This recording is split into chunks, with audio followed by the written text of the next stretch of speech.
So, what's up, boys and girls? How are you doing? Commenting, continue. Welcome you all to the cybersecurity session with ASK Venom.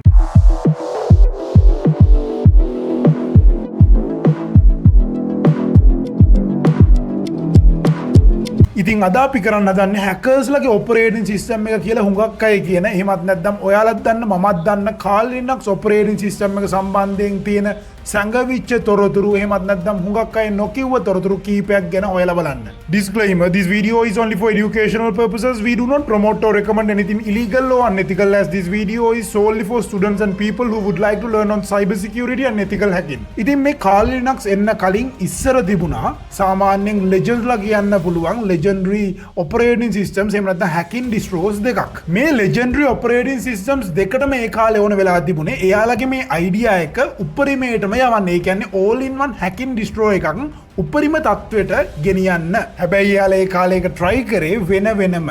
ඊට පස්සේ යාලා තීරණය කරා මේ distros දෙකම යාලගේ මේ ideas දෙකම එකතු කරලා එක distro එකක් එක හොඳ penetration testing operating system එකක් හදන්න. ඉතින් මේ තමයි කවුරුත් වැඩිපුර කතා නොකරන කාල් ලිනක්ස් වල ඉතිහාස කතාව. දැන් අපි බලමු ඒක කොහොමද හැදුනේ, මොනවද වුනේ, මොනවද වෙනස්කම් වුනේ, ඒ හැම දෙයක්ම දැන් අපි බලමු. හැබැයි මේකත් මතක තියාගන්න ඔපරේටින් සිස්ටම් එකක් කියලා කියන්නේ ඔපරේටින් සිස්ටම් එකක් විතරයි. එහෙම නැත්නම් ඔයාලගේ ඔපරේටින් සිස්ටම් එකෙන් කාටවත් ඔයාලගේ ස්කිල් එක මනින්න බෑ. සරලවම කිව්වොත් එimhe හැමෝටම තේරෙන විදිහට කවුරු හරි කෙනෙක් ඔයාලට කියනවා නම් කාල් ලිනක්ස් යාලා පාවිච්චි කරන්නේ, පැරට් OS යාලා පාවිච්චි කරන්නේ, ඒක නැතුව මුකුත් බෑ, ඒක තමයි අම්මට සිරි වෙන ඩයල් එක, ඒක නැතුව ඔයාලට මුකුත්ම කරන්න බෑ.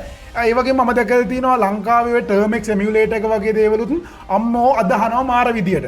ඒ කියන්නේ යාට ඒවා නැතුව, ඒ ඔපරේටින් සිස්ටම්ස් නැතුව, ඒ එමියුලේටර්ස් නැතුව එයාට ස්කිල් එකක් නැහැ. ඔයාලගේ ඔපරේටින් සිස්ටම් එකකින් කවදාවත් ඔයාලගේ ස්කිල් එක මනින්න බෑ. ස්කිල් එක මනින්න පුළුවන් වෙන්නේ තමන්ගේ තියෙන දැනුම මත. ඒ නිසා මතක තියාගන්න ඔපරේටින් සිස්ටම් එකක් මත කවුරු හරි නැහෙනවා නම් ඒ කියන්නේ යාට මෙලෝ දෙයක් බෑ කියන එක. ඒ වගේම මම දැකලා තියෙනවා ලංකාවේ ඉන්න ඔය වගේ ඒ කියන්නේ එලොවටත් නැති මෙලොවටත් නැති බත් දෙන්නත් හොඳ නැහැ යාලට. ඇත්තටම බත් වලටත් පව් සිද්ධ වෙනවා. හරක් සෙට් එකක්. ඇත්තටම හරක් කියන්නත් බෑ උන්ට.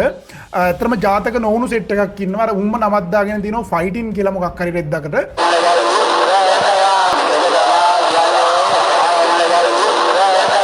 මගේ ඩාලි වරලා අපේ අම්මට මේ මගේ යාළුවෝ අරගොල්ලෝ මේගොල්ලෝ කතා කර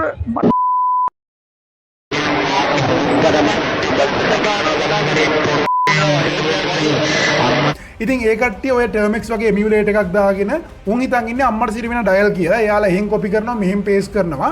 ඊට පස්සේ එයාලා අම්මට සිරි වෙන ඩයල් කියලා එයාලා හිතාගෙන ඉන්නවා. හැබැයි එයාට දන්න ස්කිල් එකකුත් නෑ. අමුක් තිත්ත කුණු හර්ප කියන විතරයි ඒ මී හරක් ටික දන්නේ. ඉතින් ඒ වගේ දෙයක් කරගන්න දඟලන්න එපා.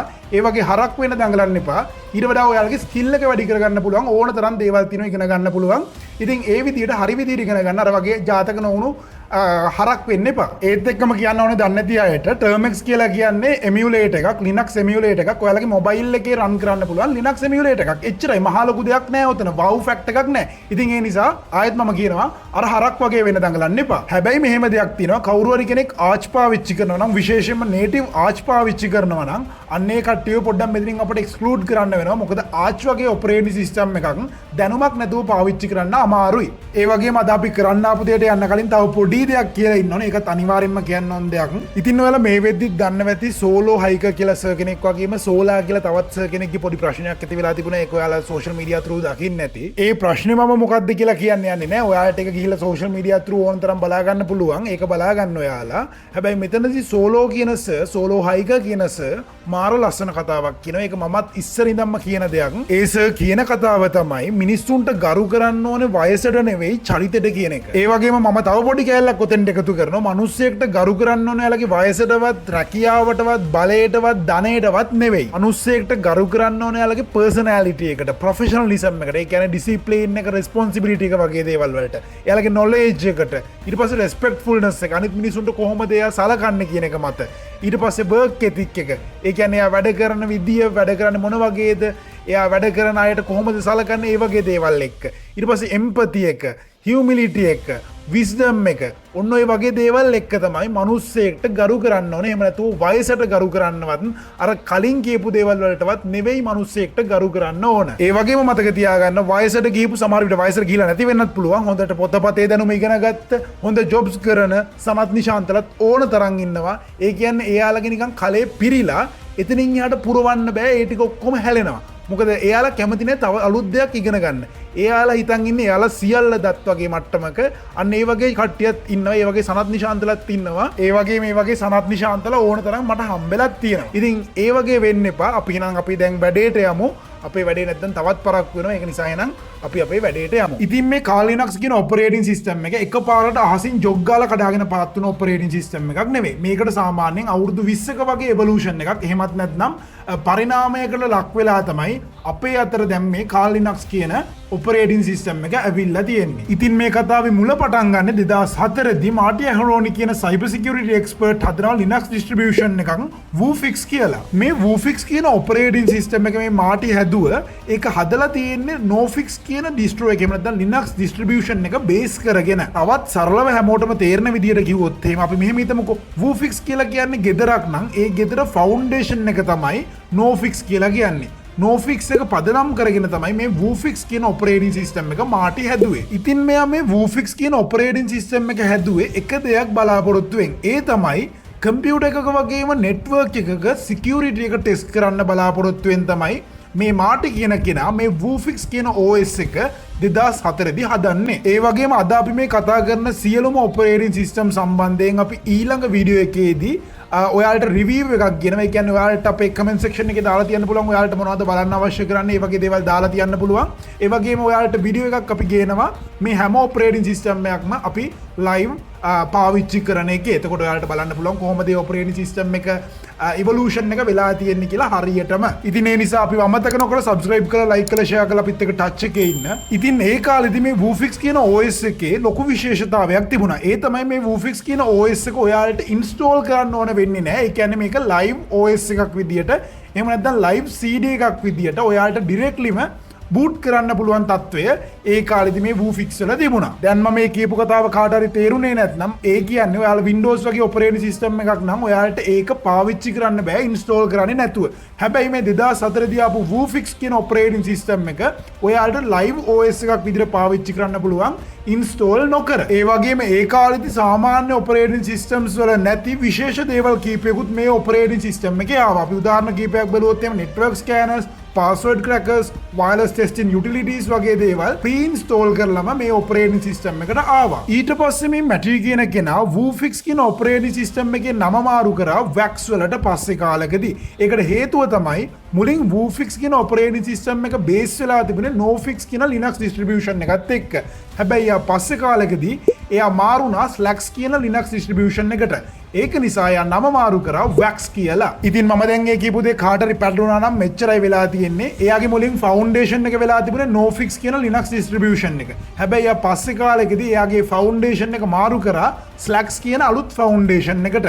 ඒ නිසා එයාගේ OS එකෙත් එයාගේ ඔපරේටින් සිස්ටම් එකෙත් නම එයා මාරු කරා Wax කියලා. ඔන්න දැන් ඊළඟට 2005 දී තවත් ඩිවෙලොපර් කෙනෙක් ඉන්නවා Max Muser කියලා. ඉතින් මේ Max Muser කියන ඩිවෙලොපර් තවත් Linux distribution එකක් හදනවා මේ Wufix එහෙම නැත්නම් මේ Matty ගේ OS එකට සමාන තවත් operating system එකක් හදනවා. තවත් Linux distribution එකක් හදනවා.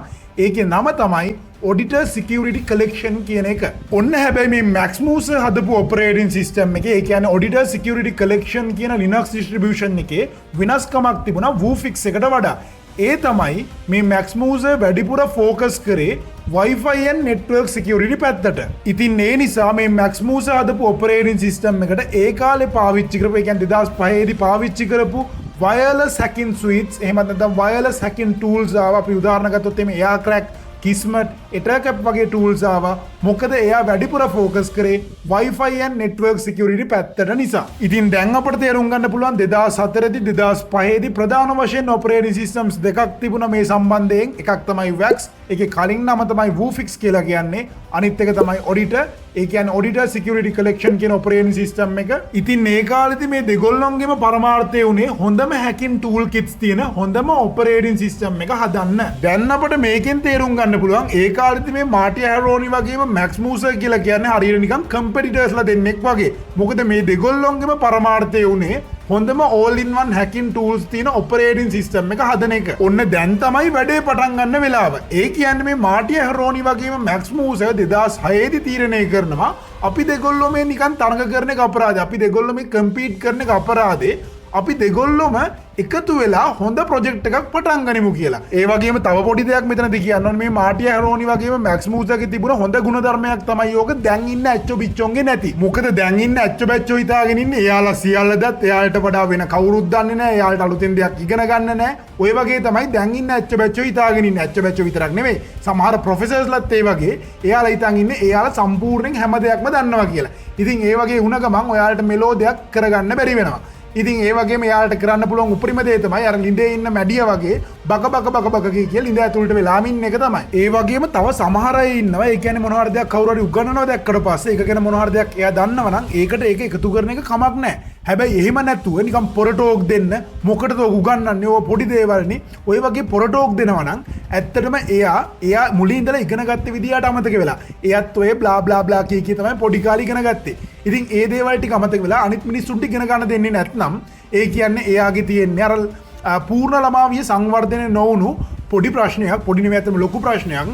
ඉතින් ඒ නිසා ඒ වගේ වෙන්න එපා. එහෙම වුණොත් එහෙම ඔයාලට ඉස්සරහට ගමනක් නැති වෙනවා. හරි දැන් ඔය කතාව ඇති අපි යමු පාරක් අපේ වැඩේට. ඉතින් මේ මාටියා හැරෝනි මැක්ස් මූසේ 2006 දී එයාලා මේ වෙන වෙනම කරපු ප්‍රොජෙක්ට්ස් ටික එකතු කරලා එහෙම නැත්නම් කම්බයින් කරලා එයාලා අර කම්පිටිටර්ස්ලා විදිහට ඉස්සරහට යන්නේ නැතුව කම්බයින් කරලා එක ප්‍රොජෙක්ට් එකක් විදිහට ඉස්සරහට කරන් යන්න තීරණය කරනවා. ඉතින් මේ මාටි වගේම මැක්ස් එයාලගේ ඔපරේටින් සිස්ටම් උනේ කියන්නේ වැක්ස් ඔපරේටින් සිස්ටම් එක අනිත් එක ඔඩිටර් ඔපරේටින් සිස්ටම් එක ඒ ඔපරේටින් සිස්ටම්ස් වල තිබුණ හොඳම කොටස් එකතු කරලා ඒ කියන්නේ කම්පොනන්ට්ස් එකතු කරලා අලුතෙන්ම Linux distribution එකක් develop කරන්න එයාලා තීරණය කරනවා. ඒකට එයාලා නම දාන්නේ Backtrack Linux කියලා. ඉතින් tracking back and attack එහෙමත් නැත්නම් finding vulnerabilities කියන එක මත තමයි මේ backtrack කියලා මෙයාලා මේකට නම දැම්මේ. ඒ වගේම මේ backtrack OS එකේ foundation එක එහෙමත් නැත්නම් මේක base වෙලා තිබුණේ Slacks කියන Linux distribution එක මත. ඒ වගේම මේ මාටියා හැරෝනි වගේම මැක්ස් මූසා එකතු වෙලා 2006 දී හදපු backtrack Linux කියන operating system එකේ තිබුණා pre-installed security tools 300කට වඩා. ඉතින් මේ තමයි පළවෙනි වතාව hackers-ලට වගේම pentesters ලට තනි CD එක තනි CD එකක් පාවිච්චි කරලා boot කරලා එයාලට අවශ්‍ය කරන සියලුම දේවල් එකම තැනක තිබුණා. අපි උදාහරණ කීපයක් බැලුවොත් එහෙම scanning වලට, exploitation වලට, forensics වලට, password cracking වලට මේ සියලුම දේවල් එකම තැනක තිබුණ පළවෙනි වතාව තමයි මේ. ඉතින් මේ හේතුව නිසා hackers ලගේ communities වල මේ backtrack කියන operating system එක ඉතාමත් විශාල විදිහට ලොකු hit එකක් වුණා. ඉතින් ඒත් එක්කම 2007 දී backtrack 2 release වුණා. මේ update එකේදී එයාලගේ hardware support එක තව ටිකක් හොඳ කරා. ඊට පස්සේ යාලා තව ඇඩ් කරා exploitation frameworks කීපයක්. එයාලා තව wireless driver patches ඇඩ් කරා Wi-Fi injection වගේ attacks වලට. ඉතින් මේ කාලෙත් එක්ක බලද්දි මේ දේවල් හුඟක් වැදගත් වෙන දේවල්. ඊළඟට එයාලා 2008 දී backtrack 3 release කරනවා. මේ update එකේදී යාලා ආයෙ පාරක් එයාලගේ base වෙලා තිබුණා Linux distribution එක වෙනස් කරනවා. ඒ කියන්නේ යාලගේ ආයෙ පාරක් ඔන්න foundation එක වෙනස් කරනවා Slackware 12 වලට. ඒ විතරක් නෙවෙයි මෙයාලා මේකට KDE desktop environment එකත් ඇඩ් කරනවා. live USB support ඇඩ් කරනවා. තව Metasploit 3 වගේ frameworks උත් ඇඩ් කරනවා. මම දැන් අර කිව්ව live USB support කියලා කියන්නේ ඔයාලට ඔයාලගේ පෙන් ඩ්‍රයිව් එකකට මේ ඔපරේටින් සිස්ටම් එක දාගෙන වෙනත් මැෂින් එකකට උනත් ගිහිල්ලා ඒකට ප්ලග් කරලා ඒ මැෂින් එකේ හાર્ඩ් ඩ්‍රයිව් එකක් නැති වුණත් ඔයාලට පුළුවන් ඔයාලගේ පෙන් ඩ්‍රයිව් එකෙන් ඒ ඔපරේටින් සිස්ටම් එක පාවිච්චි කරන්න. තවත් සරලව කිව්වොත් මේක නිකන් ප්ලග් ඇන්ඩ් ප්ලේ වගේ වැඩක්. ඒ කියන්නේ ඔපරේටින් සිස්ටම් එක ප්ලග් කරා පෙන් ඩ්‍රයිව් එකෙන් වැඩේ කරා පෙන් ඩ්‍රයිව් එක ගැලවුවා වැඩේ ඉවර කරා. හරියට නිකන් ඇන්න පැන්න වගේ සීන් එකක් තියෙන්නේ. ඉතින් මේක ඒ කාලේ හැටියට මාරම ලොකු දෙයක් වුණා. මොකද ඔයාලට ඕනම තැනකට ඔයාලගේ හැකින් ඔපරේටින් සිස්ටම් එක පෙන් ඩ්‍රයිව් එක දාගෙන අරන් ගිහලා පාවිච්චි කරන්න පුළුවන්. ඉතින් මෙයාලා ඒකෙන් බලාපොරොත්තු වෙන්නේ පෝටබිලිටි එක. ඔන්න ඊළඟට 2009 දී තවත් ලොකු අප්ඩේට් එකක් වෙනවා. ඒ තමයි backtrack 4 රිලීස් වෙනවා. ඉතින් ඔයාලා දන්නවා 2008 දී රිලීස් වුණ version එකේ base Linux distribution එක උනේ Slackware 12. ඔන්න දැන් එයාලා ආයෙ පාරක් එයාලගේ foundation එක මාරු කරන්න තමයි හදන්නේ. ඒ කියන්නේ Slackware 12 ඉඳලා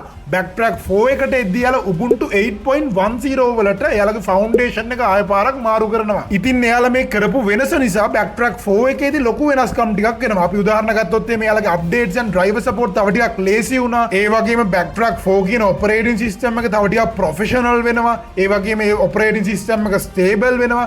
ඒ වගේ වෙනස්කම් කීපයක්ම මේ backtrack 4 එකේදී සිද්ධ වෙනවා. ඉතින් ඒ විතරකුත් නෙමෙයි මෙයාලා මේ backtrack 4 එකට අලුත් tools කීපයකුත් add කරනවා. එහෙම නැත්නම් එකතු කරනවා. උදාහරණ ගත්තොත් එහෙම social engineering toolkit fast track maltago ඒ වගේම metasploit framework එකේ තවත් හොඳ version එකක් ඒ කියන්නේ better version එකක්. ඉතින් ඔන්න මෙන්න මේ විදියට යාලා මුල් කාලේදී මේක hobby එකට කරන් ගිහපු project එකක් වුණාට ඒ කියන්නේ විනෝදෙට කරපු project එකක් වුණාට පස්සේ මේක රියල් ප්‍රොෆෙෂනල් පෙනට්‍රේෂන් ටෙස්ටින් ප්ලට්ෆෝර්ම් එකක් වෙනකන් දියුණු වෙනවා. ඒ කියන්නේ දැන් මෙයාලගේ මේ ඔපරේටින් සිස්ටම් එක සිකියුරිටි කම්පනීස් වලින් පාවිච්චි කරනවා, ට්‍රේනින් ප්‍රෝග්‍රෑම්ස් වලට පාවිච්චි කරනවා. ඒ වගේ මෙයාලගේ හොබි එකට කරපු ප්‍රොජෙක්ට් එක අන්තිමට රියල් ප්‍රොෆෙෂනල් පෙනට්‍රේෂන් ටෙස්ටින් ප්ලට්ෆෝර්ම් එකක් වෙනකන් දියුණු කරා. ඊළඟට ඔන්න 2011 දී මෙයාලා Backtrack 5 රිලීස් කරනවා. ඒ කියන්නේ මේ තමයි එයාලගේ රිවොලූෂන් පීරියඩ් එක. එහෙම නැත්නම් මෙයාලා ඒකට අනුවර්ත නාමයක් දුන්නා රෙවලූෂන් කියලා. මේ Backtrack 5 වලදී එයාලගේ බේස් ලිනක්ස් ඩිස්ට්‍රිබියුෂන් එක උනේ එහෙම නැත්නම් ෆවුන්ඩේෂන් එක උනේ Ubuntu 10.04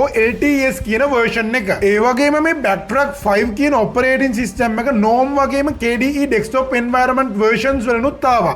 ඉතින් ඒ විතරක් නෙවෙයි මේක 32 bit systems වලට වගේම 64 bit systems වලටත් support කරා. ඒ විතරකුත් නෙවෙයි මෙයාලා introduce කරලා දුන්නා GPU acceleration password cracking වලටත්. ඒ විතරක් නෙවෙයි මෙයාලා හොඳ drivers දුන්නා. ඊට පස්සේ තව security tools 100කට ආසන්න වශයෙන් update කරා. ඉතින් මේ වගේ ලොකු වෙනසක් වුණා මේ Backtrack 5 එකේදී. ඉතින් ඔන්න ඔය විදිහට 2012 වෙනකම් එයාලගේ Backtrack 5 Revolution කියන එකට updates දුන්නා R1 R2 R3 කියලා. ඔන්න දැන් ඔය විදිහට මෙයාලා අප්ඩේට් දීගෙන අලුතෙන් එක දේවල් ඇඩ් කර ඉස්සරහට යද්දී මෙයාලට එකපාරට පත්තු වෙනවා එයාලගේ මේ සිස්ටම් එක යකාගේ පලාමල්ල වගේ වෙනවා කියලා. ඒ කියන්නේ මොකක්ද? මෙයාලගේ ඩිපෙන්ඩන්සිස් වල ඉෂුස් තිබුණා, ඒ කියන්නේ ප්‍රශ්න තිබුණා, අවුට්ඩේටඩ් ටූල්ස් තිබුණා. ඒ වගේම එයාලා තේරුම් ගන්නවා එයාලා මේ හදලා තියෙන සිස්ටම් එක දිගු කාලීන මේන්ටේනන්ස් එකකට හදපු සිස්ටම් එකක් නෙවෙයි කියලා. ඔන්න මෙන්න මේ හේතුව නිසා එයාලා තීරණය කරනවා සම්පූර්ණයෙන් ආය පාරක් මුල ඉඳලා හැම දෙයක්ම හදන්න. ඉතින් මෙන්න මෙයාලා මේ ගත්ත තීරණය තමයි අද අපි හැමෝම දන්න කාල් ලිනක්ස් වල උපත. ඉතින් මේ මාටිය හරෝනි වගේම මැක්ස් මූසර් එකතු වෙලා හදපු කම්පැනි එක තමයි ඔෆෙන්සිව් සිකියුරිටි කියලා කියන්නේ. මේ ඔෆෙන්සිව් සිකියුරිටි කියන කම්පැනි එකෙන් 2013 මාර්තු රිලීස් කරනවා අලුත්ම බ්‍රෑන්ඩ් නිව් ඔපරේටින් සිස්ටම් එකක් කාලි ලිනක්ස් කියලා. ඒ වගේම මේ කාලි කියලා කියන්නේ Backtrack 6 නෙවෙයි. මේක අලුතෙන්ම හදපු අලුත්ම රීබිල්ඩ් එකක්. ඒ වගේම මේ 2013 දී හදපු කාලි වල බේස් ලිනක්ස් ඩිස්ට්‍රිබියුෂන් එක උනේ Debian 7. එහෙමත් නැත්නම් VC. ඒ කියන්නේ ඔන්න තවත් අලුත් ෆවුන්ඩේෂන් එකක්. දැන් මෙයාලා Debian 7 තමයි කාලි වලට පාවිච්චි කරන්නේ, Ubuntu නෙවෙයි. ඒ විතරක් නෙවෙයි මෙයාලා කාල් ලිනක්ස් වල ඩිජිටලි සයින් කරපු පැකේජස් තිබුණා. ඒ වගේම පිළිවෙලකට හදපු ටූල් කැටගරීස් තිබුණා. ඒ විතරක් නෙවෙයි ෆුල් ARM සපෝට් එකක් තිබුණා. ඒ කියන්නේ Raspberry Pi වගේම අනිකුත් ඩිවයිසස් වලටත් මේ කාලි පාවිච්චි කරන්න පුළුවන් තත්ත්වය යාලා හදලා තිබුණා. ඒ විතරයි කියලා හිතන්නේ නෑ. ඒ කාලේ හැටියට අලුත්ම දෙයක්ත් එයාලා දුන්නා. ඔයාලට පුළුවන් කාලි පාවිච්චි කරලා කස්ටම් ISO එකක් උනත් හදන්න. ඉතින් මෙන්න මේ හේතුන් නිසා වගේම කාලි ක්ලීන්, ඒ වගේම ආරක්ෂිත, එහෙම නැත්නම් සිකියුර්, ස්ටේබල්, මේ නිසා ethical hacking වලට අලුත්ම ස්ටෑන්ඩඩ් එක මේ කාලි වුණා. ඉතින් දැන් ඔන්න ඊළඟට යාලා 2015 දී කාලි 2.0 රිලීස් කරනවා. ඒකේ කෝඩ් නේම් එක තමයි සානා කියලා කියන්නේ. මේකෙදී අපිට කතා කරන්න තරම් ලොකු දේවල් නෑ. හැබැයි මේකෙදී GNOME 3 ඉන්ටර්ෆේස් එක වගේ දේවල් ඇඩ් වුණා. රියල් ටයිම් අප්ඩේට් නොටිෆිකේෂන්ස් වගේ දේවල් ඇඩ් වුණා. ඊට පස්සේ GPU සපෝට් එක තව ටිකක් හොඳ වුණා. ඊළඟට මේකේ යූසර් ෆ්‍රෙන්ඩ්ලි ගතිය තව ටිකක් වැඩි වුණා. ඒ වගේම ඔයාලට තව පොඩි දෙයක් කියන්න ඕනේ. ඔයාලට ethical hacking, cyber security, programming, AIML වගේ දේවල් ඉගෙන ගන්න අවශ්‍ය නම් අපේ online live courses තියෙනවා. ඔයාලට සම්බන්ධ වෙලා අපිත් එක්ක ඉගෙන ගන්න පුළුවන්. ඒ වගේම තමයි මේක මතක තියාගන්න online live course එකක්. ඒ වගේම ඔයාලට recording එකක් දෙනවා. ඉතින් මේකෙදී ඔයාලට මොනවත් බැරුව ආවත් ඔයාලට අකුරක් නෑර හැම දෙයක්ම මුලින් ඉඳලා එකින් එක කියලා දෙනවා.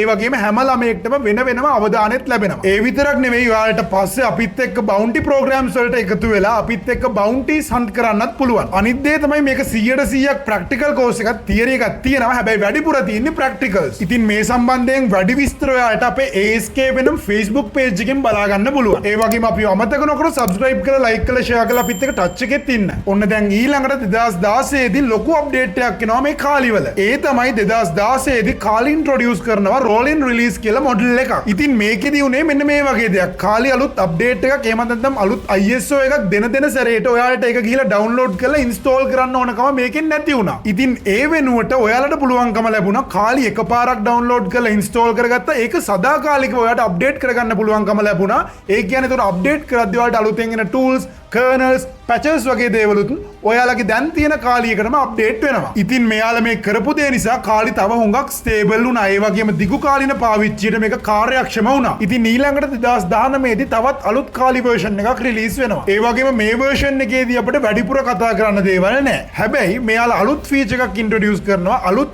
ආතල් feature එකක් introduce කරනවා මේ version එකේදී. ඒ අලුත් ආතල් feature එක තමයි undercover mode කියලා කියන්නේ. මේකෙදි වෙන්නේ ඔයාලගේ කාලි desktop එක click එකකින් fake Windows Windows 10 ඉන්ටර්ෆේස් එකක් විදිහට කන්වර්ට් වෙන එක. තවත් සරලව කිව්වොත් එහෙම ඔයාලා වැඩ කරන්නේ කාලිවල වුණාට මේ මෝඩ් එක ඇක්ටිවේට් කරාට පස්සේ ඔයාලා වැඩ කරන්නේ Windows 10 ඩෙස්ක්ටොප් එකක වගේ තමයි වෙන කෙනෙක්ට පේන්නේ. හැබැයි පෙනුමෙන් විතරයි. හරියට නිකන් ට්‍රාන්ස්ජෙන්ඩර් කෙනෙක් වගේ. ඒ කියන්නේ හිතන්න ඔය ගෑල් ළමෙක් පිරිමි ළමෙක් වුණා කියලා. ඒ වුණාට එයා ගෑල් ළමෙක්ම තමයි. එයාගේ මොන මගුල වෙනස් කරත් එයා ගෑන් ළමෙක්ම තමයි. ඒක වෙනස් කරන්න බෑ. ඕක කොච්චර මානසික ලෙඩක් නෙවෙයි කිව්වත් ඕක මානසික ලෙඩක්ම තමයි. මොකද එයාලා ඒක වුණා නම් කමක් නැහැ පාඩුවේ ඉන්න. හැබැයි ඉතින් අර අහක ඉන්න අයවත් ඒකට ඇදලා ගන්නවා නම් ඕක අම්මට සිරි වෙන්න වෙනම ලෙඩක් ඕක. තාම හොයාගෙනවත් නැති ලෙඩක්. අර මේ ළඟට රිලීස් වුණ ගූපාලිකා වගේ පොතක්ම තමයි ඕක. යකෝ අපි කොයි වෙලාවකවත් අපි පිරිමි කීකේ තැන් වල ගිහිල්ලා බෝඩ් දෙල්ලන් ඉන්නවද නැහැ. හැබැයි මෙයාලා එහෙම නැහැ. එයාලා ගිහිල්ලා මම ගෑනු කෙනෙක්, එයා පිරිමි කෙනෙක්. හැබැයි එයා ගෑනු කෙනෙක් නැත්නම් ගෑනු කෙනෙක් නම් මම පිරිමි කෙනෙක් කියලා පුදුම විදිහට ඔප්පු කරන්න දඟලනවා. අම්මෝක මාරම ලෙඩක්. ඕක ඉක්මනටම සනීප කරගන්න නැත්නම් ඕක වසංගතයක් වෙනවා. ඉතින් මේ මිනිස්සු ගාව තියෙන අන්ඩර්කවර් මෝඩ් එක නම් ඩිසේබල් කරලා තිබ්බට කමක් නැහැ. අනේ පිං. හැබැයි මේ කාලිවල අන්ඩර්කවර් මෝඩ් එක නම් කමක් නැහැ. ඒ වුණාට මිනිස්සු ගාව තියෙන එක නම් ඩිසේබල් කරලා තියාගන්න. ඊළඟට මේ ඔෆෙන්සිව් සිකියුරිටි කම්පැනි එකෙන් මේ කාල් ලිනක්ස් 2020 2021ත් ඇතුළතදී තව ටිකක් එක්ස්පෑන්ඩ් කරනවා ඩෙස්ක්ටොප් වර්ෂන් එකට වඩා. ඒ කියන්නේ කාලි නෙට් හන්ටර්, ක්ලවුඩ් වගේම කන්ටේනර්ස් මෙයාලා රිලීස් කරනවා. මේ කාලි නෙට් හන්ටර් කියලා කියන්නේ ඔයාලගේ Android phones වලට කාලි දාලා වැඩ කරන්න පුළුවන් ඔප්ෂන් එකක්. ඉතින් මේ කාලි නෙට් හන්ටර් පාවිච්චි කරලා ඔයාලගේ Android phone එක throughම ඔයාලට USB attacks, HID keyboard injections, Wi-Fi attacks වගේ දේවල් directlyම phone එකෙන්ම කරන්න පුළුවන් හැකියාව ලැබෙනවා. ඒ වගේම මේ කාලේ ඇතුළතදීම ඔයාලට කාලි එනවා AWS වලට, Azure වලට, Docker වලට, WSL2 වලට. ඒ කියන්නේ ඔයාලට කාලි ඕනම තැනක පාවිච්චි කරන්න පුළුවන්. ක්ලවුඩ් එකේ වුණත් ඔයාලට පාවිච්චි කරන්න පුළුවන් තත්ත්වෙ මෙයාලා හදනවා. ඉතින් ඊළඟට 2022 2024 ඇතුළතදී මෙයාලා තව දේවල් ටිකක් කරනවා. ඒ කියන්නේ කාලි තව ටිකක් එවෝල්ව් වෙනවා. එහෙම නැත්නම් පරිණාමය වෙනවා. මේකෙදි කාලි තව ටිකක් ක්ලීන් වෙනවා, ස්ටේබල් වෙනවා, ෆාස්ට් වෙනවා, ඒ වගේම කස්ටමයිසබල් වෙනවා. ඉතින් ඒ විතරකුත් නෙවෙයි මෙයාලා තව දේවල් කීපයක් එකතු කරනවා. ඉතින් අපි බැලුවොත් එහෙම ARM support එක, IoT devices වලට support එක වගේ දේවලුත් එකතු කරනවා. ඉතින් මේ හේතුව නිසා Raspberry Pi වල performance එකත් තව වැඩි වෙනවා. ඒ විතරකුත් නෙවෙයි මෙයාලා තව tools කීපයකුත් එකතු කරනවා. Rascan, Responder, Burp Suite Pro වගේ දේවලුත් එයාලා එකතු කරනවා. ඉතින් ඔන්න මෙන්න මේ විදියට තමයි Kali Linux වෙනස් වෙවි ඇවිල්ලා දැන් 2025 වෙද්දී ethical hackers ලට, cyber security professionals ලට, red teamers ලට, bounty hunters ලට, penetration testers ලට මේ ethical hacking all in one ethical hacking operating system එක බලා ගන්න පුළුවන් වෙලා තියෙන්නේ. ඔන්න දැන් අපිට තේරුම් ගන්න පුළුවන් පොඩියට 2004 දී පටන් ගත්ත මෙයාලගේ project එක අද වෙද්දී evolve වෙවි ඇවිල්ලා ප්‍රොෆෙෂනල් මොඩර්න් හැකින් ඔපරේටින් සිස්ටම් එකක් දක්වා මෙයාලා දියුණු කරපු විදිය. මේ කතාවෙන් ගන්න අපිට හුඟක් දේවල් තියෙනවා. මෙයාලා පටන් ගත්තේ පොඩියට, මෙයාලා ඒක කරේ නැත්නම්, එහෙමත් නැත්නම් මෙයාලා ඒක මගදී නැවැත්තුවා නම් අද ඔයාලට කටින් බතල හිටවන්නවත් මේ වගේ ඔපරේටින් සිස්ටම් එකක් නැති වෙනවා. ඒ කියන්නේ ඔයාලා පාවිච්චි කරන්නේ කාලි, ඔයාලා පාවිච්චි කරන අරක කියලා කියන්නවත් ඔයාලට ඔපරේටින් සිස්ටම් එකක් නැති වෙනවා. සරලවම කිව්වොත් එහෙම all big things come from small beginnings. ඒ නිසා ඔයාලත් මතක තියාගන්න අනිත් අයගේ දේවල් වලට ගරහ ඉන්නේ නැතුව ඔයාලත් මොන හරි දෙයක් පොඩියට හරි පටන් ගන්න. ඉතින් මේ තමයි Kali Linux වල ඉතිහාස කතාව. ඒ වගේම මම ඔයාලට ආයෙ පාරක් මතක් කරන්නම් ඔයාලට ethical hacking, cyber security, AIML වගේ දේවල් practical ඉගෙන ගන්න ඕන නම් ඔයාලට අපේ online live courses තියෙනවා. ඔයාලට සම්බන්ධ වෙලා ඉගෙන ගන්න පුළුවන් අපිත් එක්ක. ඒ සම්බන්ධයෙන් වැඩි විස්තර ඔයාලට අපේ ASK වෙනම Facebook page එකෙන් බලා ගන්න පුළුවන්. ඒත් එක්කම අපිව subscribe කරලා like කරලා share කරලා අපිත් එක්ක touch එකේ ඉන්න. ඒ වගේම අපේ Facebook, TikTok, Instagram pages උත් follow කරලා තියාගන්න. එහෙනම් ඊළඟ වීඩියෝ එකකින් අපි හම්බ වෙනකන් අදට අපි ගිහින් එන්නම්. හැමෝටම stay safe, take care and peace out. This is ASK Venom. Logging off. But the trace never dies.